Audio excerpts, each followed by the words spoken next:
En menos de un mes, 3 alcaldes han sido asesinados en Ecuador. Un dramático reflejo de cómo la violencia y el crimen organizado han cambiado radicalmente este país en un par de años. Hoy los ecuatorianos votaron en una consulta popular que busca nuevas medidas para reforzar la seguridad y evitar que las bandas criminales se rearmen. Viajamos a conocer su realidad y vivimos el minuto a minuto en una de las semanas más violentas del último tiempo.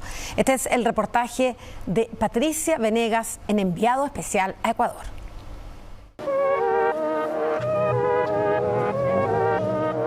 Hasta hace algunos años Ecuador era considerado uno de los países más tranquilos de Latinoamérica, pero a partir del 2017 esa realidad cambió abruptamente y la tasa de homicidios vinculado al crimen organizado aumentó dramáticamente, que llevó a Ecuador a convertirse en el país más inseguro de Latinoamérica.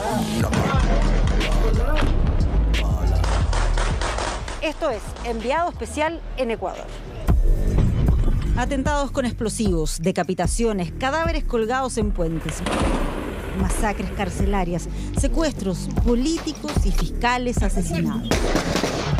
Estas imágenes dan cuenta de la crueldad del ataque ocurrido ayer. La crónica noticiosa en Ecuador se tiñe de rojo y da la vuelta al mundo con imágenes tan impactantes como el ingreso y toma de rehenes en un canal de televisión en Guayaquil.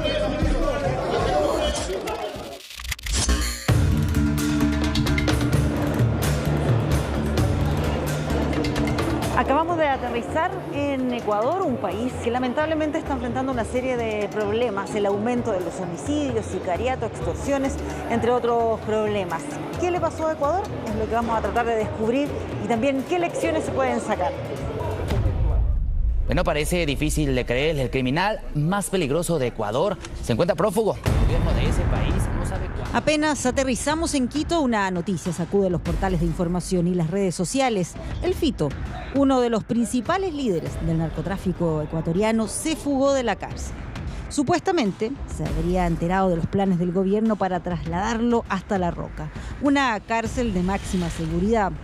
Su escape remece las cárceles del país. Se informa de motines en varias de ellas y los familiares de detenidos se agolpan en las afueras de los recintos penitenciarios.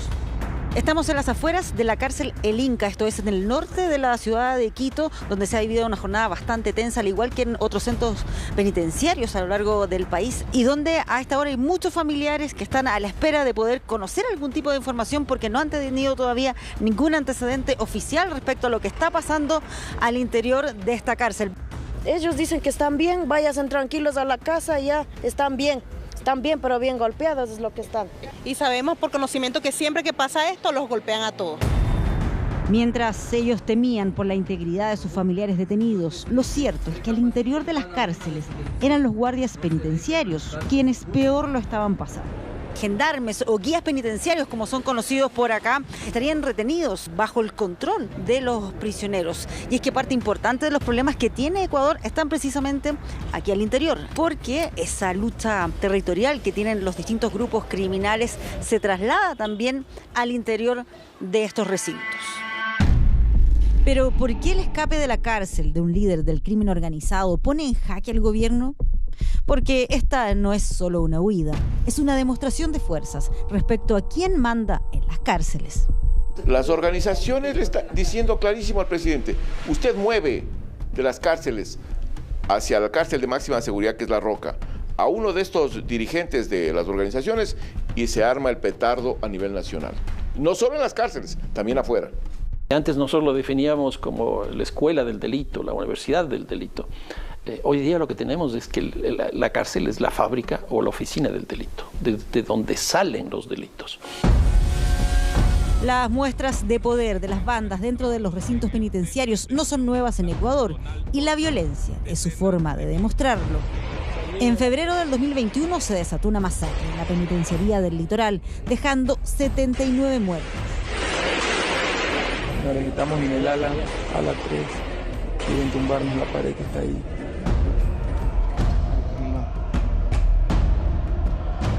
Luego, en septiembre de ese mismo año, hubo otro episodio similar que dejó 116 presos muertos, algunos de ellos decapitados.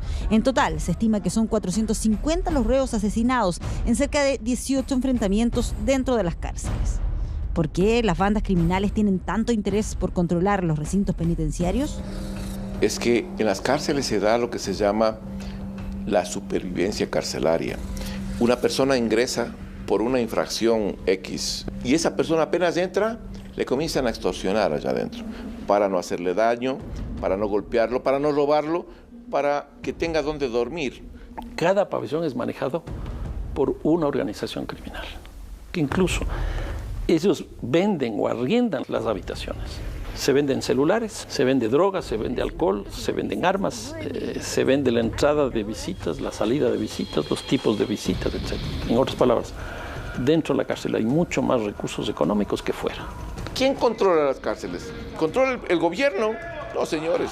¿Controla el SNAI? Peor. El control de la cárcel tiene cada una de las bandas. Y así queda demostrado en estos salones lujosamente decorados, una discoteca e incluso una piscina que fueron encontrados al interior de la cárcel de Cotopaxi, en el centro del país. Pero esta semana en la que estamos recorriendo Ecuador somos testigos de un cambio inédito en esta historia de violencia. De la batalla entre bandas por el control territorial dentro y fuera de las cárceles, pasamos a una guerra entre estas mismas bandas, pero unidas contra el gobierno del presidente ecuatoriano Daniel Noboa.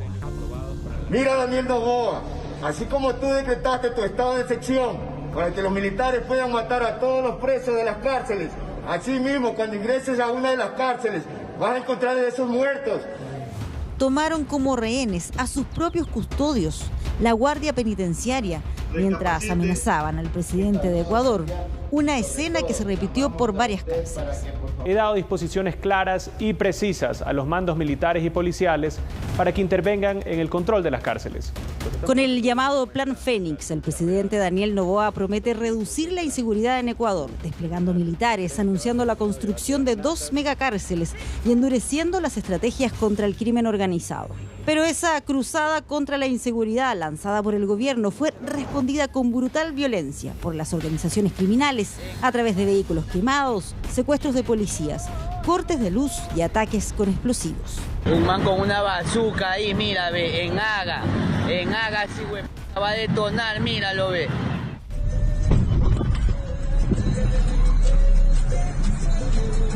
Acabo de firmar el decreto de estado de excepción para que las Fuerzas Armadas tengan todo el respaldo político y legal en su accionar.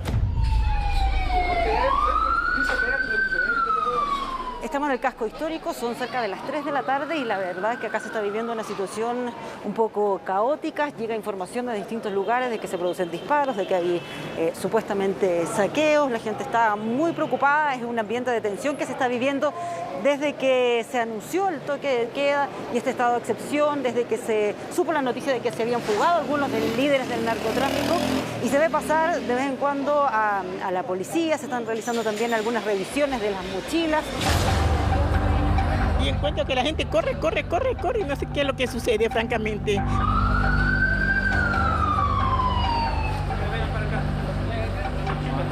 Hay amenazas de las bandas narcodelictivas que se han tomado el país. Y hay amenazas que van, si no le dejan a tal preso en tal cárcel con los privilegios, van a tomar medidas.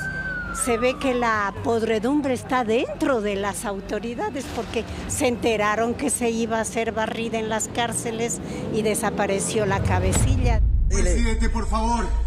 Que se vaya la policía. Que se vaya la policía, por favor. Si el crimen organizado quería mandar un mensaje, no encontró mejor forma que en vivo y en directo, a través de un canal de televisión. Que se vaya la policía. Que se vaya la policía. Que se vaya la policía. Pero ¿cómo se explica que en Ecuador las bandas criminales tengan tanto poder como para amenazar las instituciones e incluso al propio presidente del país? Ecuador se ha transformado en un santuario del crimen organizado transnacional. Se encontraron con fronteras altamente permeables, con un sistema de justicia que no sirve para nada, con un sistema de lavado de dineros que le facilitaba al crimen organizado, con una dolarización que estaba comenzando a arrancar y que les resultaba fabuloso para poder lavar el dinero, con un país de cambio de identidad, con un país en donde se puede comprar a los diferentes funcionarios con una cantidad de dinero. Ecuador era en el 2017 uno de los países más seguros de América Latina, con una tasa de 5,7 asesinatos por cada 100.000 habitantes. Pero esa realidad fue cambiando hasta convertirse el año pasado en el más violento de Latinoamérica, con una tasa de 43,94 asesinatos por cada 100.000 habitantes, según cifras de la Policía Nacional. Nosotros no vamos a negociar con terroristas. El estilo frontal del actual presidente Daniel Noboa ha generado revuelo mundial por la decisión de irrumpir en una embajada, la de México, para detener a un ex vicepresidente acusado de corrupción. Inédita acción con la que violó el derecho internacional. ¿Cómo delincuentes allanaron la embajada de México en Ecuador? Esto no es posible. No puede ser. ¡Es una locura!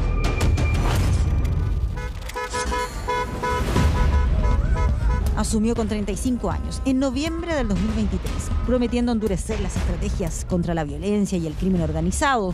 El día de las elecciones llegó a sufragar con chaleco antibalas, una muestra del clima de violencia extrema que se vivía en el país. Es que tan solo días antes había sido asesinado el candidato presidencial Fernando Villavicencio.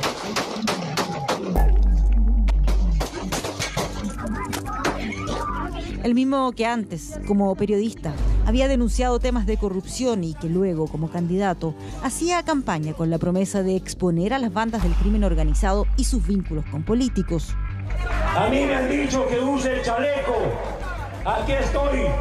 Camisa sudada, carajo. Ustedes son mi chaleco antibalas. Fue asesinado a tiros cuando salía de un evento de campaña la noche del miércoles 9 de agosto del 2023, 11 días antes de las elecciones presidenciales.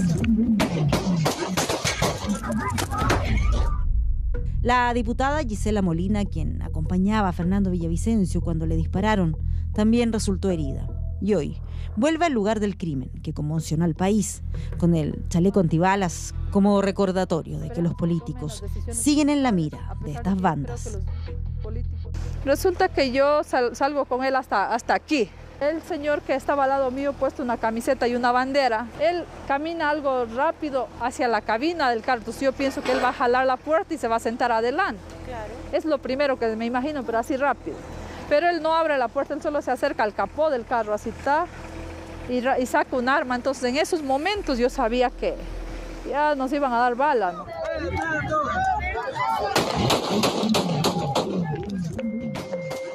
Para mí contar estas cosas es tan fuerte, tan duro, porque imagínense que le asesinaron a 1 metro de distancia de mí ese día justamente en este lugar. Salir con vida también de estos escenarios nos permite no sentir miedo, sino sentir la indignación y el repudio que todo ciudadano de bien debe sentir, porque este país no es de las mafias, no es de los narcopolíticos. Fernando venía con un sinnúmero de amenazas contra su vida que ya no le permitían hacer una campaña como antes se podía hacer campañas aquí, caminando con la gente en las calles. Esas campañas ya no se van a volver a ver aquí. En su casa, rodeada de mucha seguridad y con el recuerdo de su esposo en cada rincón, nos recibe Verónica Zarauz, viuda de Fernando Villavicencio. Ella fue testigo directo de los riesgos y amenazas que iba enfrentando su marido. La gente que hizo un complot se reunieron para decir, este señor, si gana la presidencia de la República, nos va a joder a todos nuestros negocios y no podemos permitir eso. Entonces, cuando hablamos de un complot es que muchos políticos vinculados a los puertos, a contratos petroleros, a organizaciones políticas, todos ellos tienen responsabilidad en el asesinato de Fernando. Nosotros, la organización Los Lobos, asumimos la responsabilidad de los hechos suscitados la tarde de hoy y se volverá a repetir cuando los corruptos no cumplan su palabra. Así el poder del crimen organizado crece aún más. Refleja el interés de estas bandas por elegir a los gobernantes con el fin de seguir operando con impunidad. ¿Cuán difícil es en Ecuador entonces para un político desarrollar su función libre de los tentáculos de estas bandas? Yo estuve aquí y peleé las más grandes batallas en contra de los gobiernos corruptos. ¿Qué tan difícil es que un político acá pueda hacer su carrera estando libre de estos grupos? El problema es que ellos se dejan financiar. La desesperación del financiamiento para Llegar a la política es la que te contamina. No sabes de dónde viene el dinero y siempre viene del narcotráfico. La investigación sobre su muerte aún continúa, pese a las dificultades. El autor material del crimen murió el día del homicidio y 7 detenidos fueron asesinados al interior de una cárcel. Pero tan solo un mes antes del remesón que provocó la muerte de Villavicencio, otro político era víctima del poder de estas violentas bandas ligadas al narcotráfico. Creemos que hay que revalorizar nuestra ciudad. Usted puede venir, caminar, disfrutar de los árboles, de la brisa marina. Fue en este lugar, un 23 de julio del 2023, cuando el joven y popular alcalde de Manta, Agustín Intriago, recibió los disparos que le quitaron la vida. Pero no solo a él, también a Ariana Chancay, una futbolista que se acercó en ese momento a saludarlo. Su muerte provocó un gran impacto en todo Ecuador. Agustín Intriago fue reelegido como alcalde de Manta en febrero del 2023, con más del 60% de los votos. Era considerada una de las figuras políticas más exitosas y con mayor futuro de Ecuador. Por eso, la noticia de su muerte recorrió como un escalofrío a la mayoría de los habitantes de Manta. El mismo que sintió Ruti Quijano cuando estaba viendo una película en su casa. De pronto sentí un escalofrío que me puse a temblar y me dio miedo.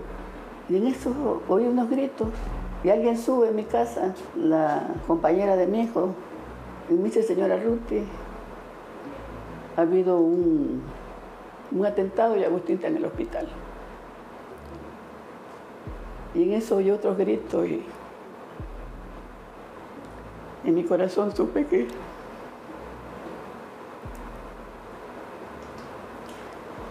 se había ido. Como si la muerte de su hijo no hubiese sido suficiente. Luego tuvo que empezar a enfrentar los rumores que surgieron respecto a las motivaciones detrás del asesinato. Especulaciones que tomaron más fuerza cuando la fiscal general Diana Salazar aseguró que el exalcalde de Manta habría estado involucrado con uno de los nexos del narcotraficante, Leandro Norero. Yo a veces razonando digo, nosotros pasamos una pandemia tremenda.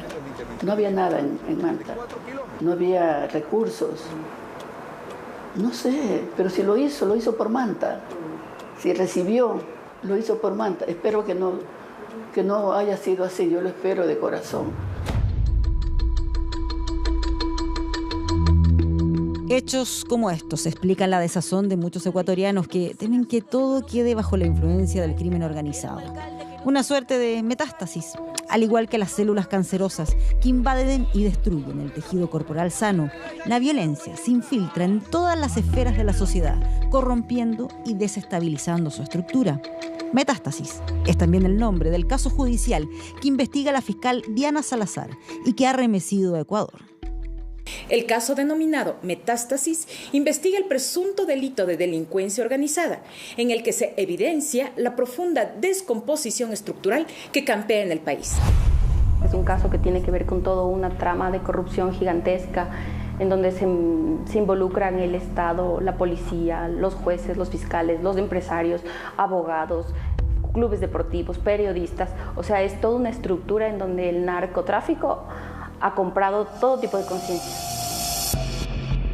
Los detalles de la investigación se basan en más de 14.000 hojas de chats extraídos del teléfono del narcotraficante Leandro Norero, asesinado en la cárcel en octubre del 2022. El mismo que se vincula con el alcalde de Manta en las distintas investigaciones. Entre esos mensajes aparecía el plan para asesinar a la periodista del diario El Expreso, Sara Ortiz. La parte en la que se refería a mí era sobre de que parezca un robo. Entonces algo así como hay un robo de celular y se le va un tiro, algo así. Entonces, y ahí nadie va a hacer ningún problema, la prensa se callará. Las palabras que ellos utilizan es: si le das a uno, se callan todos. A veces difiero de otros periodistas de que ellos como que sienten esta presión y esta inseguridad y prefieren callar. Yo creo que el peligro en general existe. Creo que uno tiene que ser prudente, tiene que moverse con cautela. Pero yo no siento que, no sé, que el peligro está aquí, respirándome en la nuca.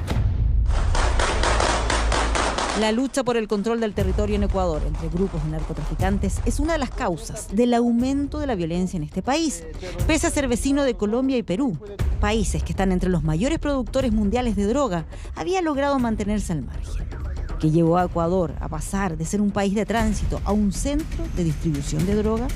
Las condiciones de seguridad que tiene el Estado ecuatoriano son mínimas. Y al ser mínimas, entonces mejora las condiciones del crimen organizado. Y si no tienes ningún tipo de control en los puertos, no hay escáneres. En el país solo hay 2 puertos que tienen escáneres. Con esto atrae la atención de diferentes organizaciones de crimen organizado transnacional. Entonces tenemos mafias como la mafia brava rusa, la mafia andrangheta, la mafia de los Balcanes, la mafia, la yakuza japonesa, por citar algunos de estas, ¿no? Para entender cómo mutó el narcotráfico en Ecuador, hay que considerar también el esfuerzo de Colombia por erradicar los cultivos de coca, política antidrogas que empujó a los carteles mexicanos de Sinaloa, del Golfo y los Zetas hacia Ecuador. El actual gobierno ha denominado como terroristas a un total de 22 bandas criminales, entre ellas las Águilas Killer, los Caballeros Oscuros, los Choneros, el Cuartel de las Feas, los Caterpillar, los Lagartos, los Latin Kings, los Lobos y Tiguerones. Muchos de ellos buscan dominar la extensa costa ecuatoriana para controlar el tráfico de drogas. Manta es uno de los principales puertos de Ecuador, clave para la economía de este país, pero es también una zona estratégica para los narcotraficantes, porque desde acá se distribuye droga, principalmente hacia México, Estados Unidos y Europa.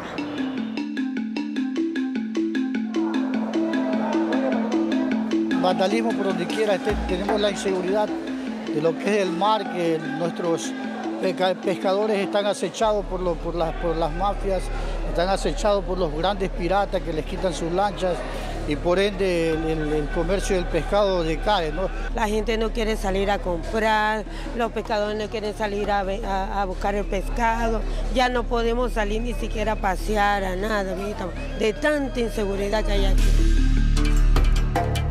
La provincia de Manabí, con sus 350 kilómetros de playas, es uno de los destinos preferidos por turistas, como los que llegaron a fines de marzo al balneario de Ayampe y que estaban en su hotel cuando un grupo armado irrumpió y secuestró a 6 adultos y 5 niños. 5 de los mayores de edad fueron asesinados. Según las investigaciones preliminares, narcotraficantes los habrían confundido con miembros de una banda rival. Tan solo una semana antes, en otra ciudad de esta provincia, la alcaldesa del balneario San Vicente, Brigitte García, fue asesinada a tiros, pese al estado de excepción decretado por el gobierno para frenar precisamente la violencia en el país. Comenzamos a cerrar este viaje a Ecuador, que nos permitió conocer de cerca, ser testigos de una de las semanas más críticas que le ha tocado enfrentar a sus habitantes, pero no sin antes preguntarnos qué lecciones puede sacar Chile frente a esta realidad. Yo lo que creo es que Chile también está localizado estratégicamente frente a los narcóticos, porque Chile tiene la mayor cantidad de convenios de comercio mundial y eso le hace muy atractivo para la exportación de narcóticos. La extensa playa del Pacífico también le hace muy atractivo.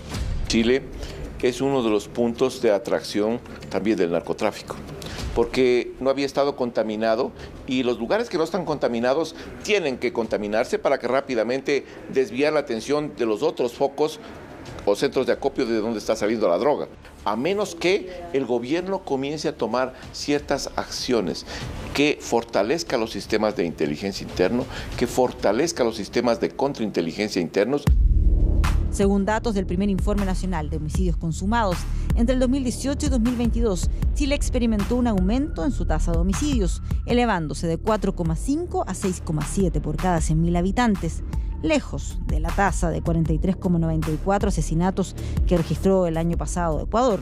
Pero la preocupación más bien se centra en la aparición y aumento de cierto tipo de delito, como el secuestro, la extorsión, el sicariato, homicidios sin autor conocido o la muerte de menores de edad en el contexto de este tipo de violencia, característicos del crimen organizado.